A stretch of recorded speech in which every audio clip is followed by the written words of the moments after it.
Hello, hello, hello. I'm the PaintedDog and welcome to Minecraft. But something bad happened. There's a nuclear apocalypse. So, I thought about starting this series. This episode will mostly be just talking about it. It will be a shorter one. But I'm going to try a nuclear apocalypse challenge by DwarfDude194. It's been a couple of years since it's been posted. But yeah, so let's start off. We survived the blast. Unfortunately, the world is an unfriendly place now. There are new challenges to overcome. The goal is to create the ultimate bunker for surviving the apocalypse. We will be doing Apocalypse version 2.0. I'll leave a link to this challenge in the description box. But the survivor, aka me, being as savvy as I am, had an edge that other less intelligent people lacked. Before the bomb went off, I built a safe room. There it is. The room covered my spawn point, which is a bed, so the challenge won't end on my likely death, let's face it. And a secure way of getting underground. I don't really have anything like that, but that's fine. And contain the chest with a couple of things, but I'll show you that as I go through. But first off, your bunker needs to be at least 3 walls thick on every side, top and the sides. And I placed in this iron door right here. Now, due to the damaging effects of a nuclear blast, the sun is especially dangerous now. Unfortunately, this means I cannot, under any circumstance, head outside from now on unprotected. And during the daytime, I need to stay sheltered and survive. If I have to, I can scavenge after sunset, but it is advised that I stay in the shelter when possible. I also need to, all resources that if I have the resources, I can craft up a suit that will reasonably protect me from the radiation, but it needs to be in good repair, so above orange. It is then possible for me to make surface excursions during the daytime, but the armor needs to be left in this chest, in this airlock. Now this airlock has a running water source in here. It leads out, so if I bring back anything, I can throw it in here. But the thing is that the things from outside are a bit radiated, so I can't really use anything that was from outside. I need to leave my armor and contaminated kit in here. You see, you can throw your contaminated items here, they'll be dropping in a chest down there. And I've just put up these signs: have you remembered your armor and kit? And then one over here: have you removed your armor? I opted for an iron door so that things can't really break down the door, and it's more bunkery, if I can use that word. And you can see outside, because we want to know when it's time to go out. Okay, it also should be noted that it is very dangerous to touch things on the outside. The fallout can and will contaminate everything. That's why we made this. So any mobs that are outside are off limits, including the drops, and even at night. I cannot use or especially consume anything that comes from a contaminated source. With this in mind, there are still several options.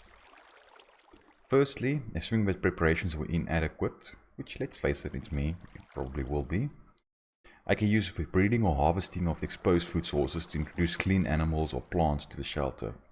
By breeding or harvesting 3 generations of a given animal or plant, the results should be usable. Of course, the parents and their products must be disposed of. During this process, the animal's plants should be quarantined in a decontamination room, separated from the rest of the compound by airlock and 3 thick walls. Second, we can also create a decontamination machine, but this is more in-gaming. The construction must include a chest for the contaminated items and a 3 by 3 by 3 room with water covering it. Walls must be stone brick, and that basically, I forgot I was still in creative, but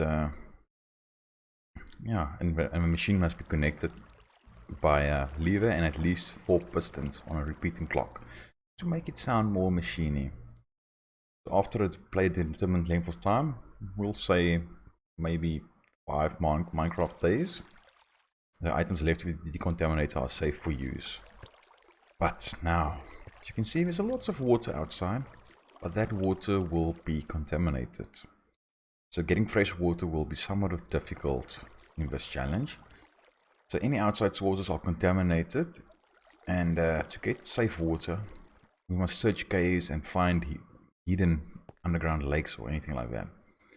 Not really common or reasonably common, but it can be challenging to obtain at first. One of the first priorities will be creating a source of clean water, so you need to help me find and look for it. So this shelter has, as I said, the walls are 3 blocks thick, and other precautions that are put in place. All the entrances to all the buildings, all the rooms must be separated by doors, and any outside entrances must have an airlock, as you can see here. The airlock must contain a running source of water, as I said, to clean any items that went outside and deposit them safely in a different room. Remember now, all mobs and wet drops are still off limits. So as I said, for security reasons, all rooms should have doors at all entrances and exits, and large rooms, aside from the farms, it's a no-go.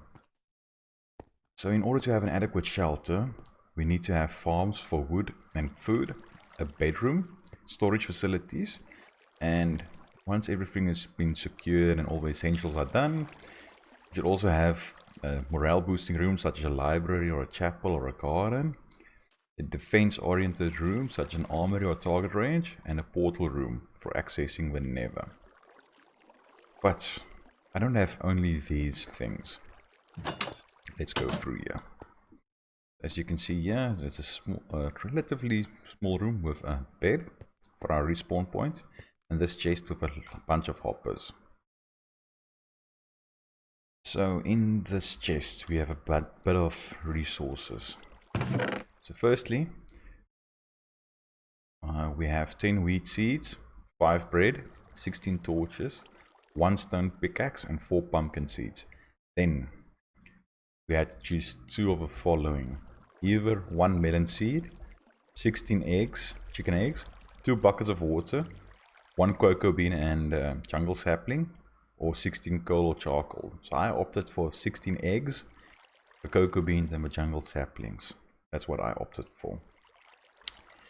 So yeah, let's quickly go in and discard all this. And I use creative to build the shelter up quickly. As you can see now, we're on day 3. But yeah, I quickly did that just to build up the shelter so we can start. Otherwise I would have gone through and run around a couple of days to get everything done. And yeah, so let's get into basically go into survival and then discuss the end of this thing. Okay, so as you can see, we're in survival now. Why is this still breaking?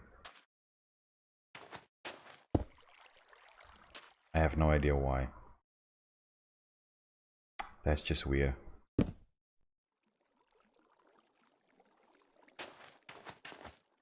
Yeah, something is definitely wrong. But okay, let's just leave it there. So to finish this challenge, there's a couple of things that we can do. I'll tell you which one we are opting for.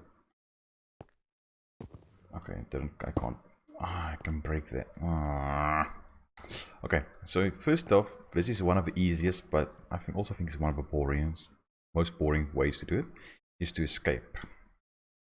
So you can simply tunnel and escape route away from the blast zone, which is basically ground 0 now, and then maybe go down and then tunnel 256 blocks in a 3 block wide, 3 block tall tunnel, and after 256 blocks go out and then you've won. Or you can create a cure or something that makes you a bit more resistant to it. Maybe like 5 potions of regeneration, 2 potions. That might help you. Well, the one that we are opting for, after 180 Minecraft days, we can emerge to the surface and then go and do the dragon fights and all that. Otherwise, we can also build a stasis chamber, but I think for now, let's go for 180 days.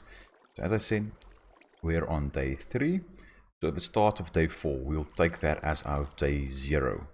So basically we have to survive 185 days. Then we can get out. But yeah, this is just the introduction to this.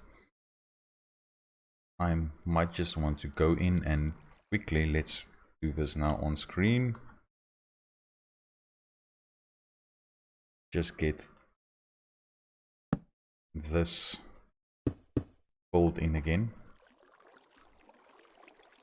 That's why I'm using infested. I'm not a smart man. But yeah, let's quickly get normal. So I basically, if I'm not mistaken, I use that now for, yeah, I use that for the entire building. Great. Great.